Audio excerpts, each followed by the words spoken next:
Hello guys, my name is Shivam Chauhan. Welcome to all of you on my YouTube channel. और आज हम बात करने वाले हैं कि भारत में संवैधानिक विकास का इतिहास।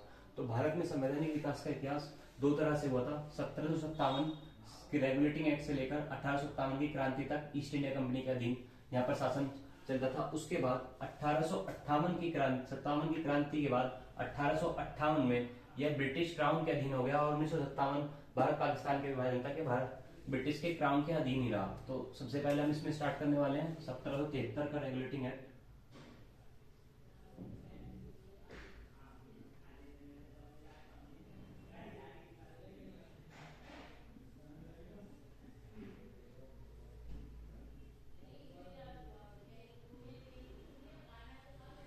तो 1773 के रेगुलेटिंग एक्ट के अनुसार इसमें क्या हुआ कि इसमें कलकत्ता में उच्चतम न्यायालय की स्थापना की गई।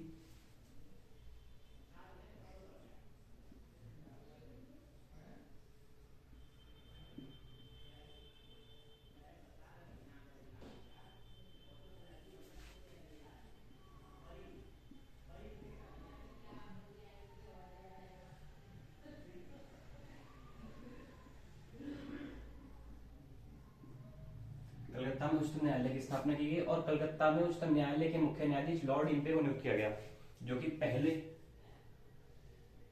लॉर्ड इम्पे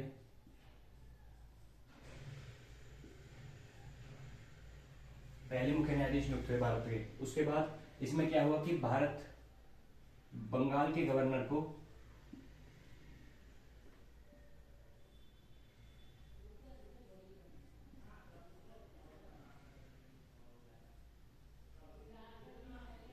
गवर्नर जनरल नियुक्त किया गया है।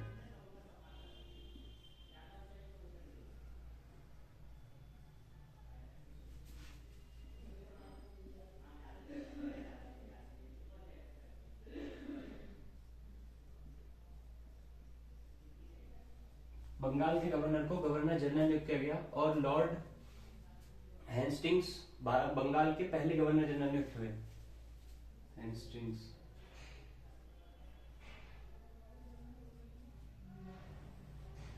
इसके बाद रेगुलेटिंग एक्ट 1773 के बाद आता है 1784 का पिट्स इंडिया एक्ट।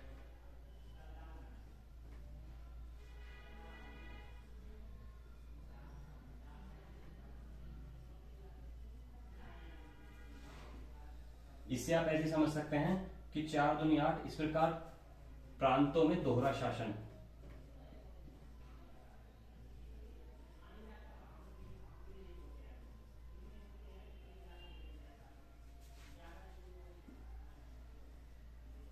आप समझ सकते हैं कि 4 4 टू द 8, तो इस प्रकार प्रांतों में दोहरा शासन व गवर्नर को वीटो का अधिकार दिया गया।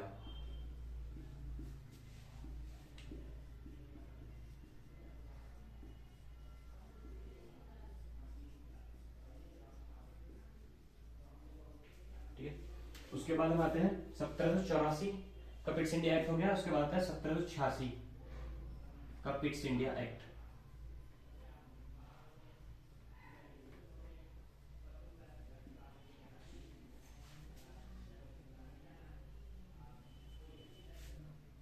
इसमें क्या है कि 1784 में गवर्नर जनरल को वीटो का अधिकार दिया गया। वहीं 1786 में गवर्नर जनरल को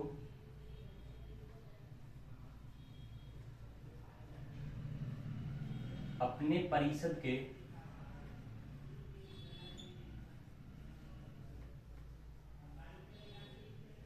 फैसलों को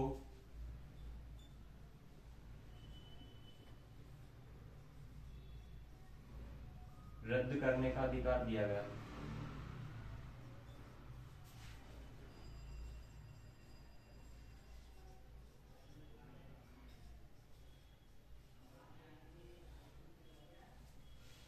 सत्रह छियासी का पिट्स इंडिया एक्ट के बाद था 1813 का चार्टर अधिनियम।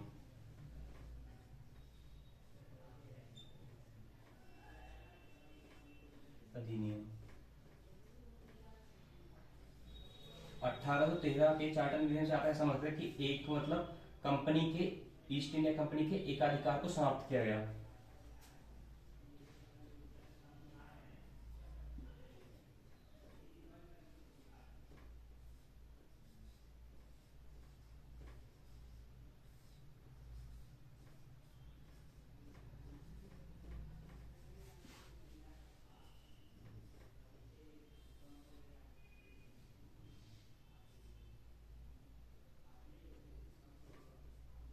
समाप्त किया गया।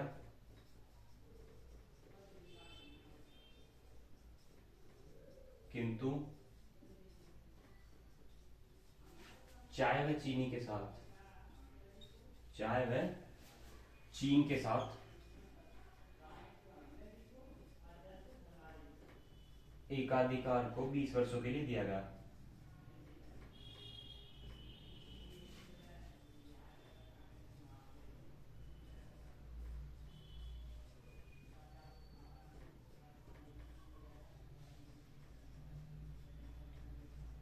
जी, 1813 के रेगुलेट चार्टर अधिनियम में क्या गया कि ईस्ट इंडिया कंपनी के एक अधिकार को समाप्त किया गया, लेकिन जो चाय में चीन का अधिकार है वो ईस्ट इंडिया कंपनी के पास रहेगा। और आप इस एक से ध्यान रख सकते हैं कि 1 लाख रुपए शिक्षा के लिए दिए गए,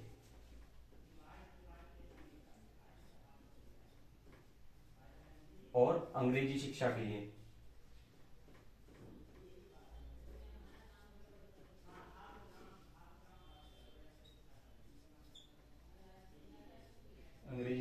लिए दिए गए। और 1813 के चार्टर अधिनियम में ही ईसाई मिशनरियों को भारत में स्वतंत्रता दी गई। 1813 के चार्टर अधिनियम की बात है, 1833 का चार्टर अधिनियम।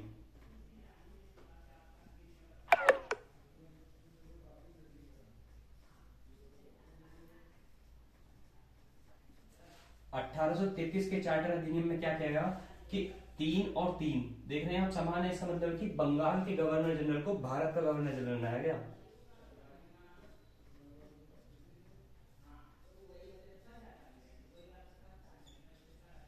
गवर्नर जनरल को भारत का गवर्नर जनरल बनाया गया। और भारत के गवर्नर जनरल सबसे पहले नियुक्त हुए लॉर्ड विलियम बेंटिक।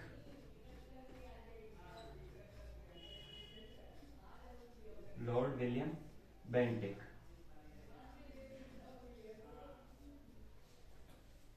इसके बाद आता है 1858 का भारत शासन अधिनियम।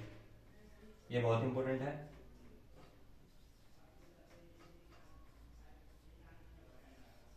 अधिनियम, इसमें क्या गया कि ब्रिटिश ईस्ट इंडिया कंपनी के एकाधिकार को पूर्णतः समाप्त कर दिया गया। ब्रिटिश ईस्ट इंडिया कंपनी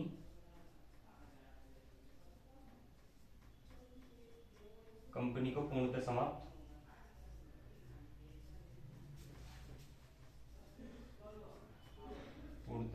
किया गया।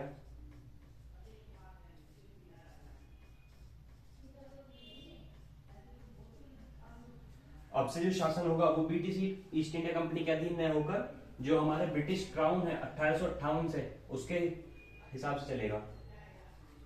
ब्रिटिश क्राउन के हाथ में सत्ता।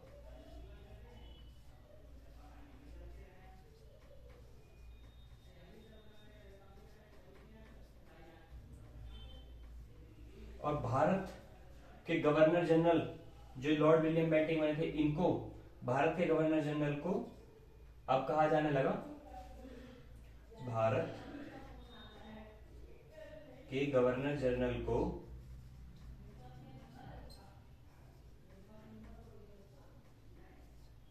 वायसराय कहा जाने लगा।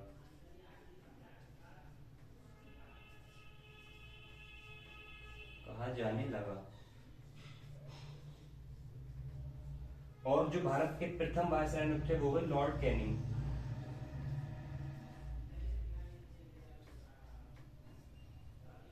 जो कि भारत में ब्रिटिश क्राउन का प्रतिनिधित्व कर रहे थे। हमने पढ़ा कि भारत में संवैधानिक विकास का इतिहास 1773 से 1857 तक ईस्ट इंडिया कंपनी के अधीन रहा। उसके बाद 1858 से 1947 तक ब्रिटिश क्राउन के अधीन रहा। इसमें सबसे पहले आता है रेगुलेटिंग एक्ट 1773 का। इसमें कलकत्ता में उच्चतम न्यायालय की स्थापना की गई जिसमें लॉर्ड इंटे मुख्य न्यायाधीश नियुक्त हुए। उसके बाद बंगाल के गवर्नर को गवर्नर जनरल नियुक्त किया गया।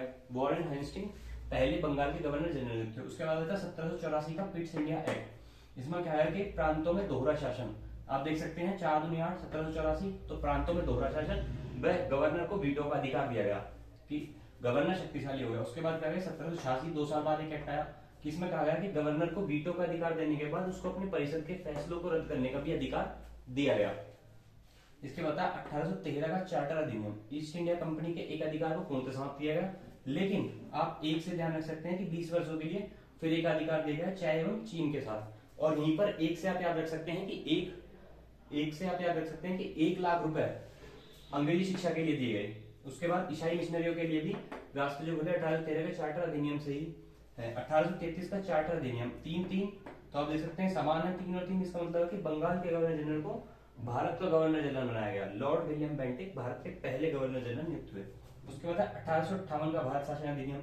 1858 का भारत शासन अधिनियम में ब्रिटिश ईस्ट इंडिया कंपनी को जो 20 वर्षों के लिए का अधिकार मिला था 18, उसे पूर्णतः समाप्त किया गया और ये जो शासन था अब ब्रिटिश क्राउन के अधीन हो गया। और भारत में गवर्नर जनरल के पद को वायसराय के नाम से नियुक्त किया गया और लॉर्ड कैनिंग भारत के प्रथम वायसराय थे।